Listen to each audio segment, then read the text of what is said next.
listening to the Lutheran Ladies Lounge podcast. I'm Sarah. I'm Erin. I'm Bree. And I'm Rachel.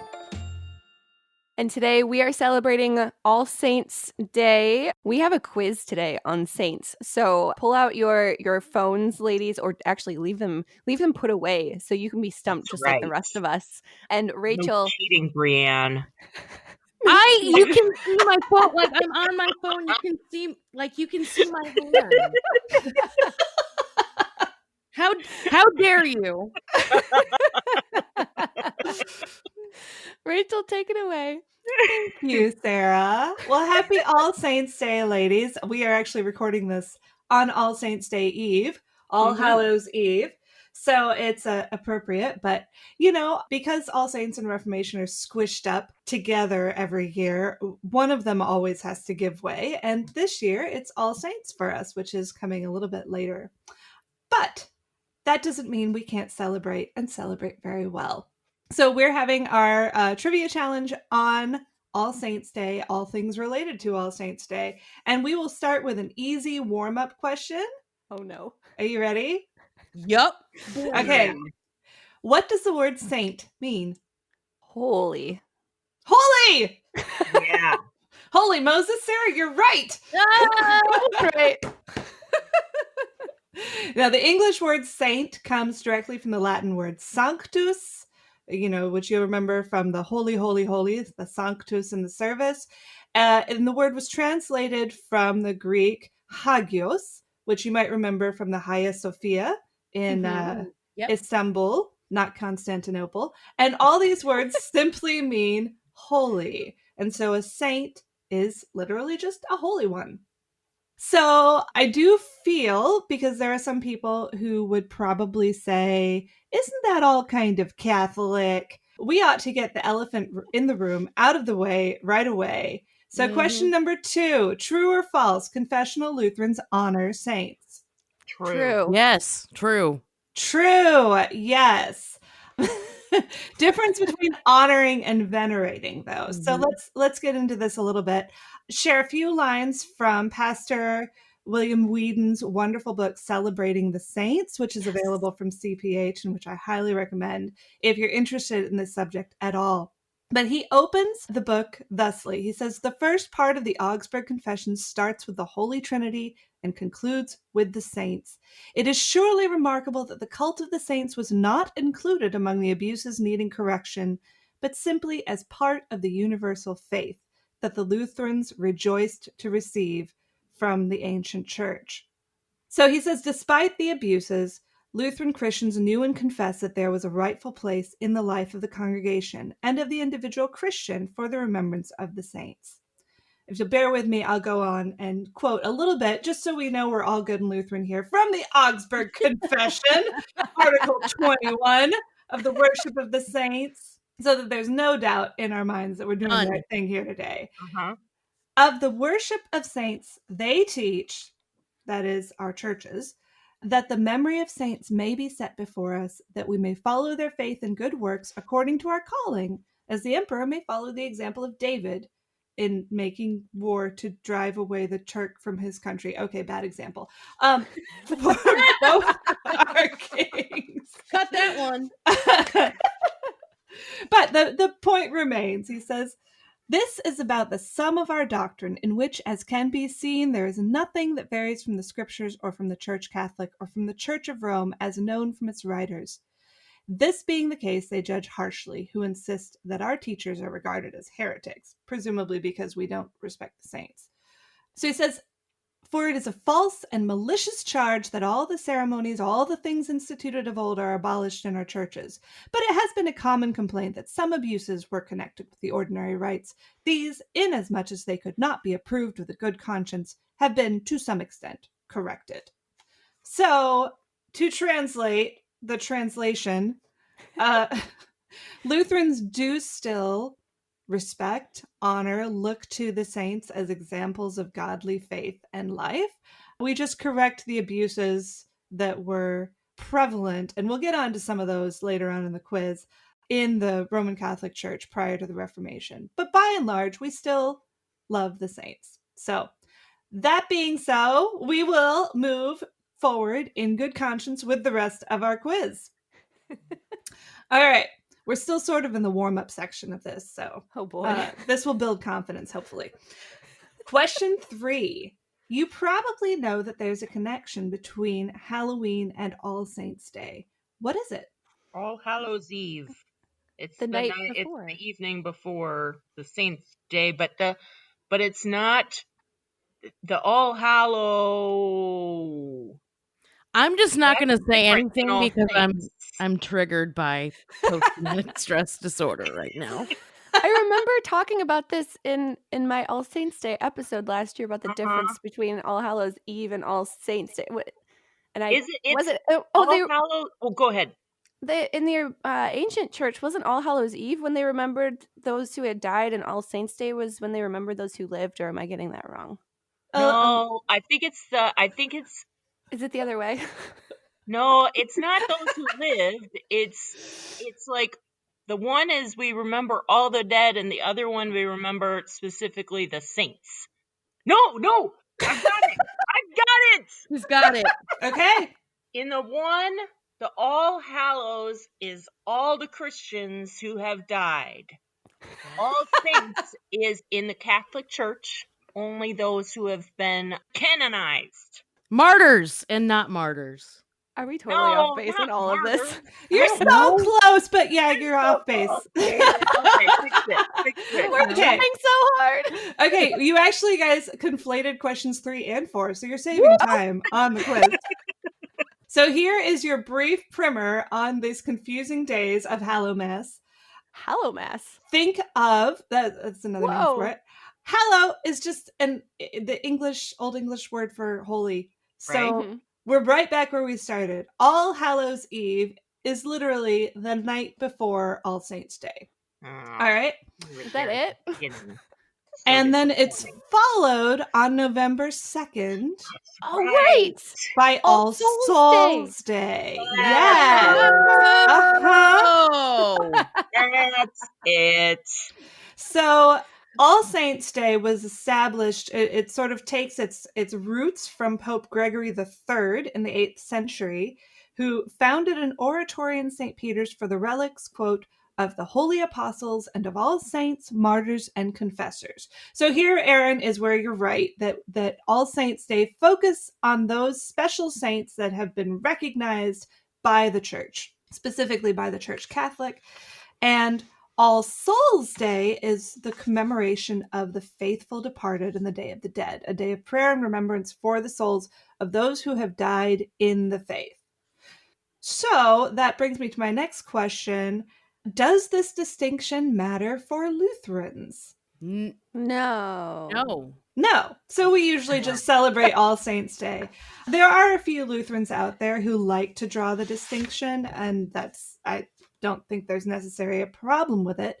But, the Lutheran confession is that whether we're talking about St. Paul or St. Lois, my grandmother, that the saints are made holy by the blood of Christ and by faith in his salvation.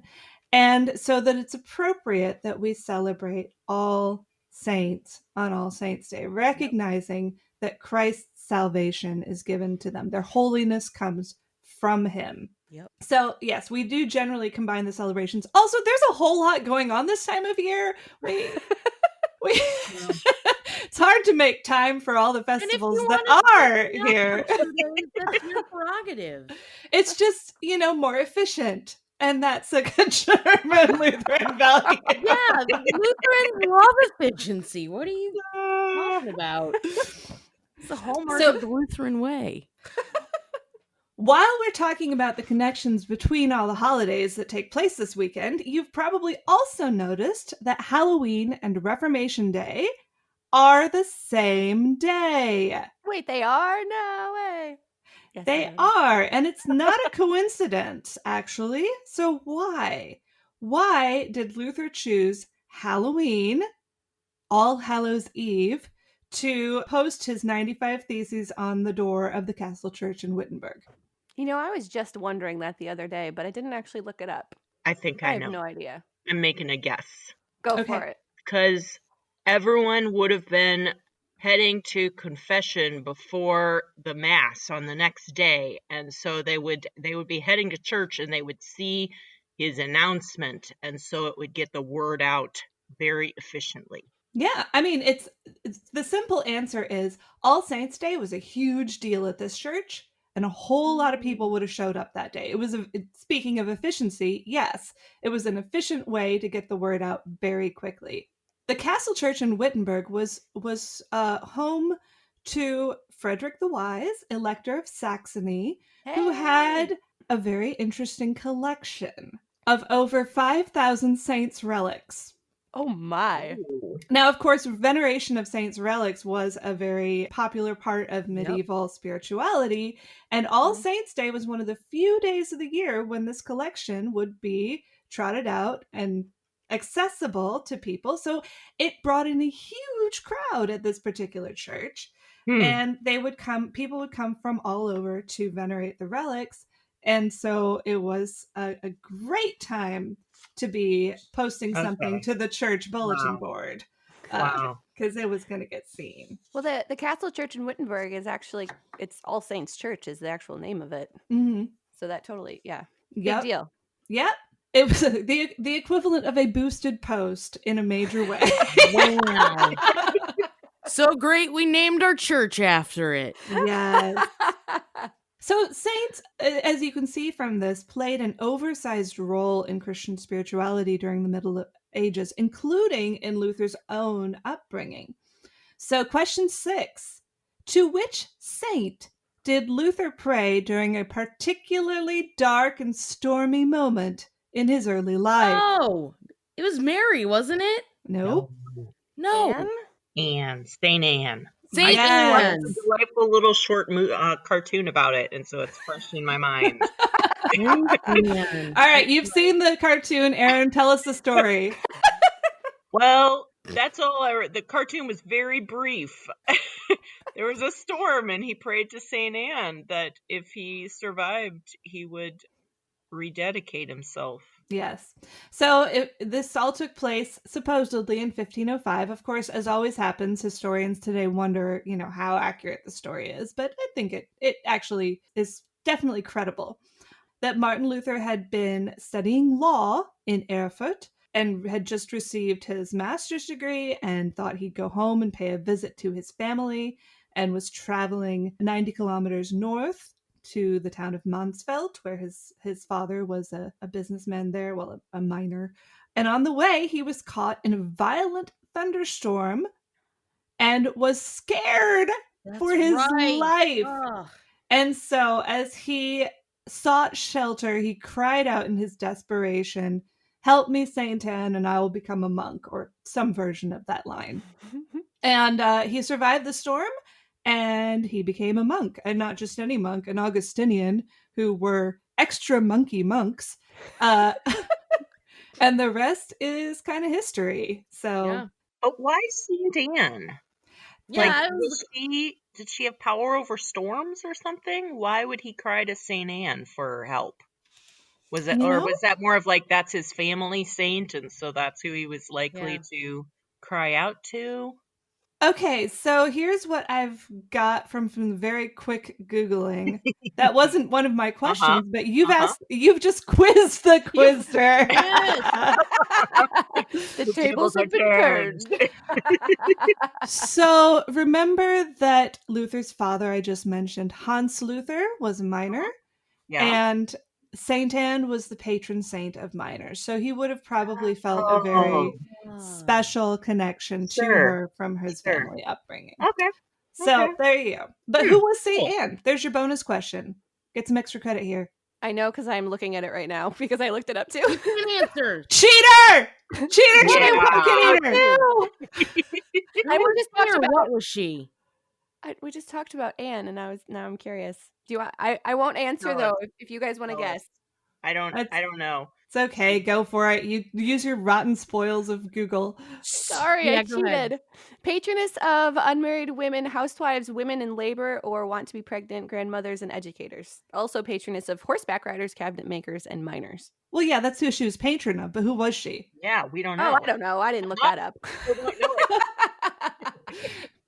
I fell According off to a horse once. according to church tradition, Saint Anne was the mother of the Virgin Mary, Aha. and therefore Oh. Jesus's maternal Jesus' grandma. grandma. That makes Mhm. sense now. So wait, what was the first one she was? She's patron saint of, was it unwed mothers? Yeah, unmarried women Unmarried women. and housewives Okay. and women in labor or want to be pregnant. Okay, got it. Okay, carry on. Covers a lot. It does. Okay. Yeah. Go Wow. St. Anne. The existence of St. Anne is, of course, not actually attested to us by scripture, which is why you all didn't recognize her immediately. But she comes to us from early church tradition, as do many of the accounts of the lives of saints that happen in the centuries following the close of the New Testament accounts.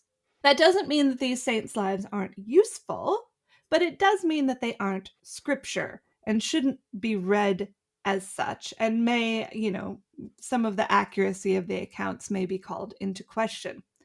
All the same, saints' lives were widely read and very popular throughout the Middle Ages, and I just gotta say, they are riveting even today.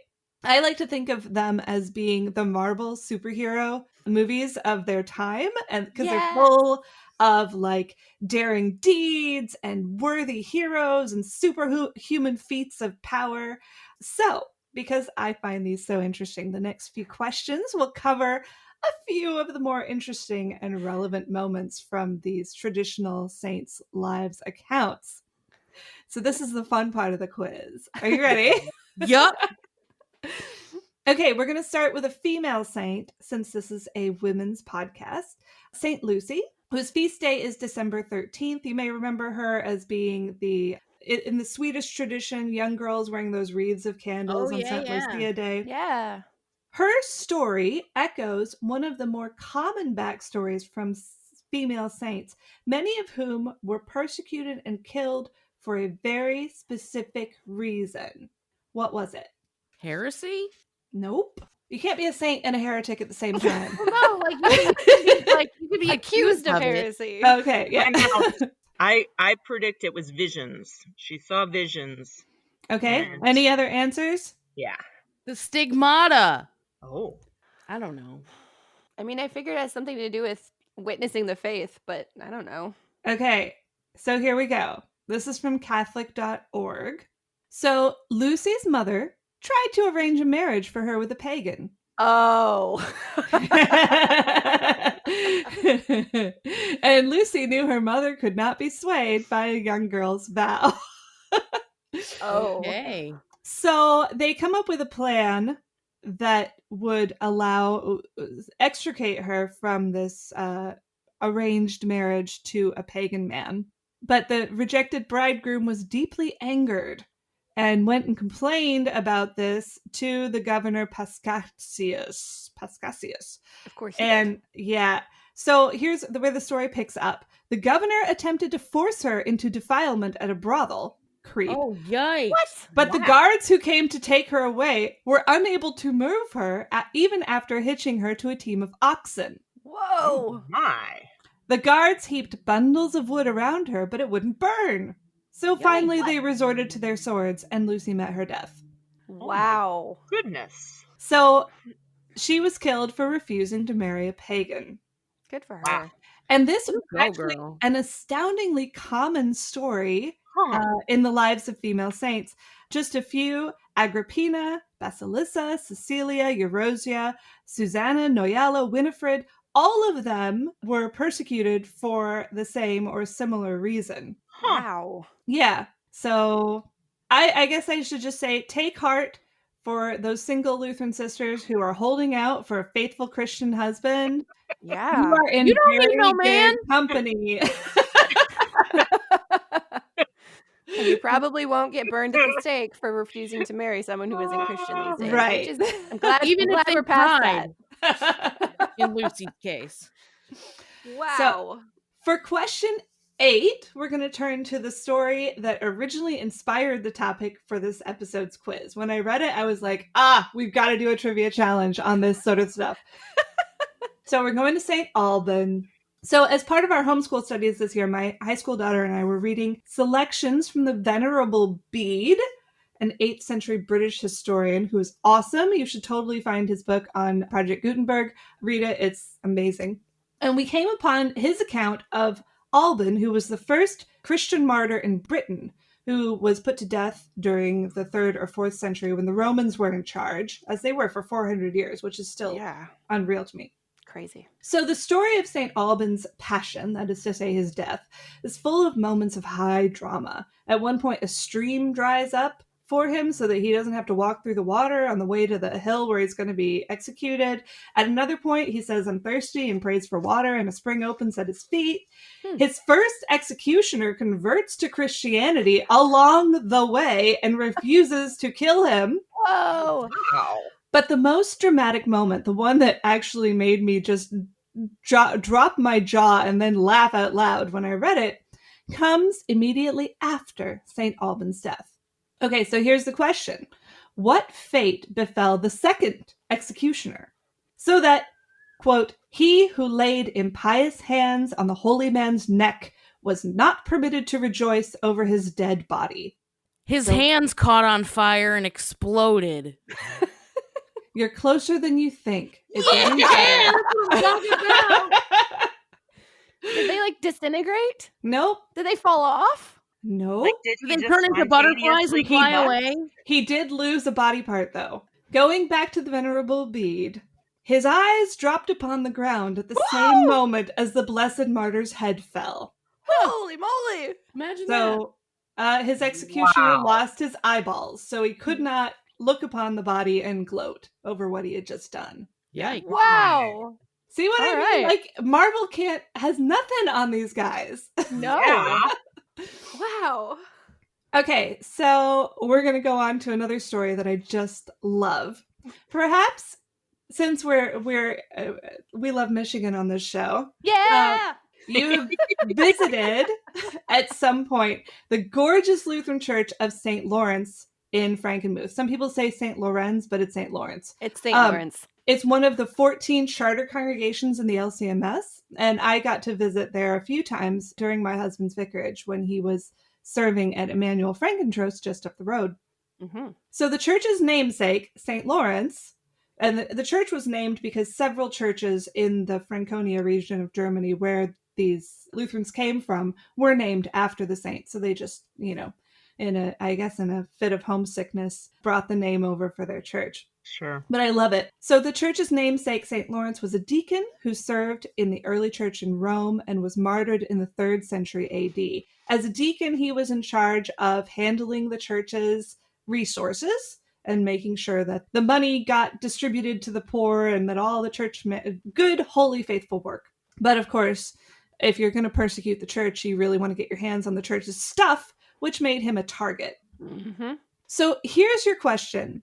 When we were there, my husband, who was a younger and less seriously minded man at the time, giggled out loud when he heard that St. Lawrence would be hosting a church barbecue.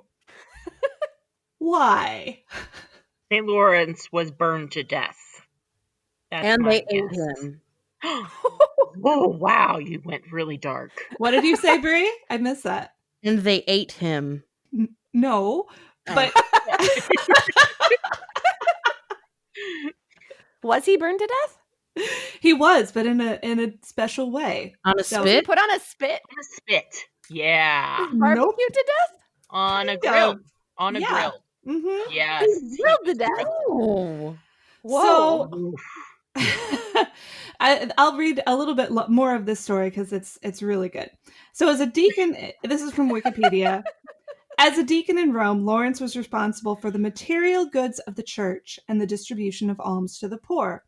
Ambrose of Milan relates that when the treasures of the church were demanded of Lawrence by the prefect of Rome, he brought forward the poor people, to whom he had distributed the right. treasure of alms. I've heard alms. this. He Yes. says, "Behold, in these poor persons, the treasures which I promised to show you, to which I will add pearls and precious stones, those widows and consecrated virgins, which are the church's crown." St. Lawrence was a total smart aleck, you guys. He was. He was. And I'm Yes. guessing that Roman official was not amused at Yeah. all. He was so angry that he had a great gridiron prepared with hot coals beneath it and had Lawrence placed on it. Hence Lawrence's association with the gridiron. Oh. After the martyr had suffered pain for a long time, the legend concludes, he cheerfully declared, "I'm well done on this side. Turn me over."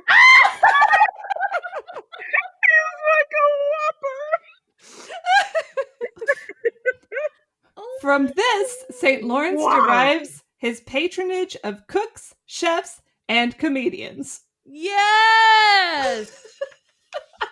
I love him. Patron saint of comedians? That is awesome. Smart Alec. Oh, yeah. I like it. I like you, Lauren. So, this is one example of a story that historians believe was probably embellished over time, especially because it was most common for high-ranking churchmen like Lawrence to be decapitated, not killed in more creative ways. And one theory says that there was a copy editing mistake in the account of his life that changed the Latin phrase passus est, he suffered or was martyred, into they dropped the P and it said assus est, which means he was roasted. So in this case, I'm really grateful for that copy editor's mistake because I really love the story and I kind of hope it's true. So that would be... Is that where we get the comedic term as well of roasting? I hope not, but it would not surprise me. Interesting. I know what I'm doing this afternoon. Wikipedia, take me away. Yeah, once I had the hardest time. I finished my research for this episode about 12 minutes before we recorded because I just could not drag myself away. I obviously couldn't include as many stories as I wanted to, but before we go, we have one more story that we have to cover. We need to turn to one more saint whose name is closely associated with LCMS Lutheran life, St. Louis. Ah. Because believe it or not, before St. Louis was a city, he was a saint. Okay. Yeah. St. Louis was the only French king who was made a saint. He lived in the 13th century from 1214 to 1270, was known as the Monk King for his extreme piety and fought in both the 7th and the 8th Crusades. Wow. So my question for you is, how did he die? Sarah, I feel like you're going to know this one. I don't know. What? I'm amused that we keep having you come up with ways that people have died. Can we get a hint? Yeah, give us a hint. Was he martyred? Is that a silly question? It's not a silly question. And actually, he wasn't martyred because he lived at a time when Christendom reigned in Europe. It's a very good question. Was he a sword? Was he run over by his horse? Okay, fell on his sword, run over by his horse. Erin, do you have an idea? I'm going to say sort of a combination of the two. He fell off of his horse. Okay. For a crusader, that was common thing. All right, here's the actual story. Oh boy. After Louis' unexpected recovery from a serious illness, and to honor a vow he made while ill, Louis IX led the 7th and 8th Crusades against the Ayyubids, Bahriya, Mamluks, and Hafsid Kingdom. He was captured in the first and ransomed. During the latter, he died of dysentery. Oh, I knew it had to be something like that. Oh, man. Like Oregon Trail, but the Crusade style. Yeah. Yes. It happens to the best of us, Louis. Like, you have died of dysentery. Yeah. Yes. Tale as old as time, apparently. Yes. So not all saints died gruesome deaths as martyrs. Some lived very pious lives and died of dysentery on the trail. Died a gruesome death of dysentery. Saints, they're just like us. Yes.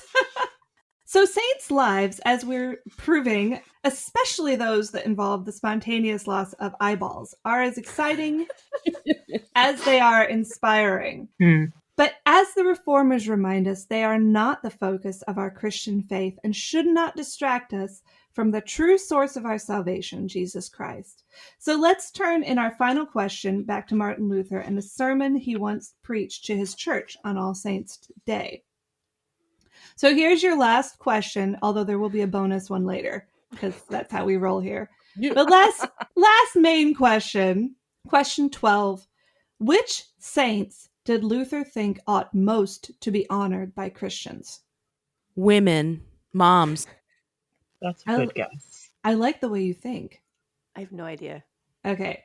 To give you the answer, and I hope you will bear with me, I'm going to read a few excerpts from the sermon, and they're all squished together, so forgive me for not putting in the ... every time. And these are shared by permission from Pastor Joel Basley, who translated this sermon. He was my pastor when I was a kid. That's awesome. He graciously gave me permission to share excerpts from his translation, which you can find in his volume, Festival Sermons of Martin Luther. Highly recommend. And we'll have a link to that in the program notes. So here is Luther preaching to his church and to us on All Saints. I have previously and often said how the saints should be honored. That is, you must make a distinction between the saints who are dead and those who are yet living, and what you must do for the saints. You must turn away from the dead and honor the living saints. The living saints are your neighbors, the naked, the hungry, the thirsty, poor people, those who have wives and children, who suffer shame, who lie in sins. Turn to them and help them. That is where you are to apply your works. Do your good deeds on behalf of the living saints. There is no command that you should honor dead saints, so you cannot be sure whether it pleases God to give them that honor. So let go of that and turn to those whom you know God is pleased that you honor. Don't we have enough to do pursuing what God has commanded us? Right. Why would we want to take on so much more? Yet, as we have often said, when you want to honor the departed saints, do it with the same attitude and follow the example demonstrated by St. Paul to the Romans. There he points to the example of Abraham. He uses him to illustrate that it is only faith that saves and justifies. Here is the true foundation for honoring departed saints. God has written this solely for our comfort. We honor departed saints only so that we might be encouraged and grounded in the doctrine of faith. It is the same doctrine which the saints also taught and by which they lived. Thank God for his favor in giving this to us. Thank God for his good will in presenting us examples in his mother and the beloved saints. By these we are comforted, and we have even greater joy whenever we think of his mercy. By this and this alone we rightly honor the saints. Other than that, let them rest in God's care. They sleep and live in Christ.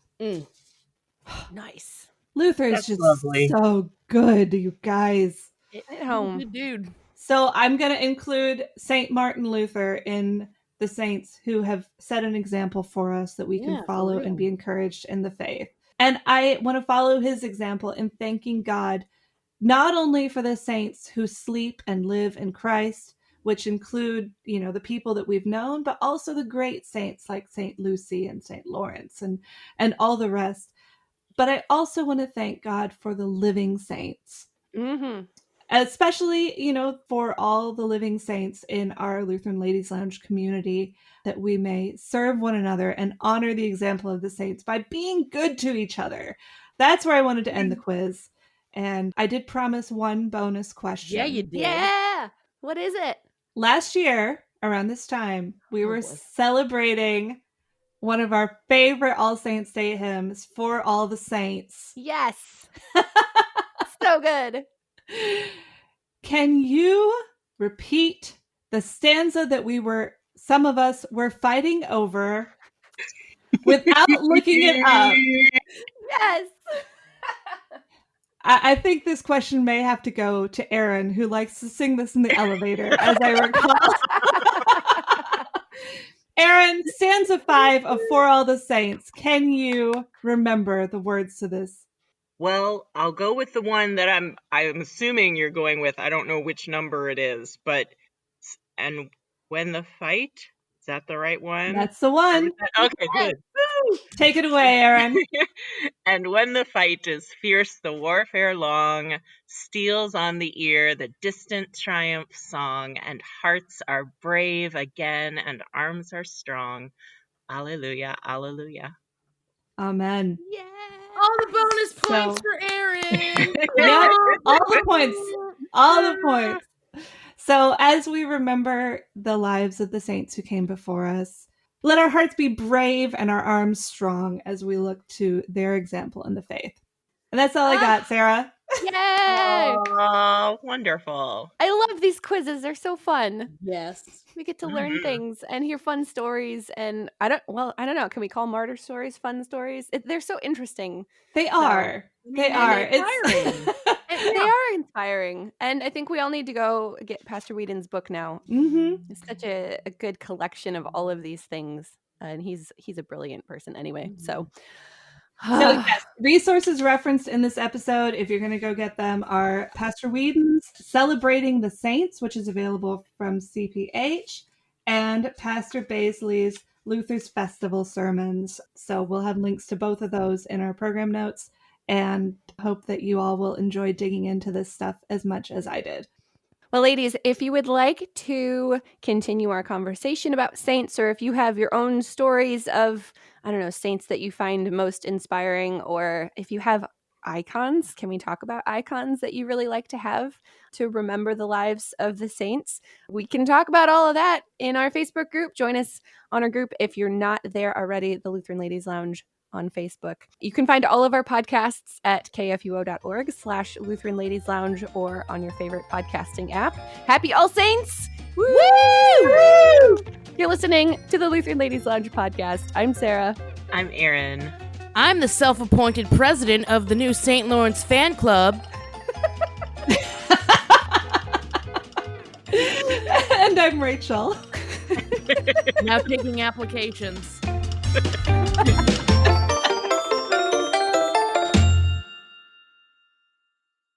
Views and opinions expressed on the Lutheran Ladies Lounge podcast may not represent the official position of the management or ownership of KFUO Radio, the Lutheran Church Missouri Synod. The Lutheran Ladies Lounge is produced by KFUO Radio and available at kfuo.org or wherever you get your podcasts. Join our community on Facebook in the Lutheran Ladies Lounge.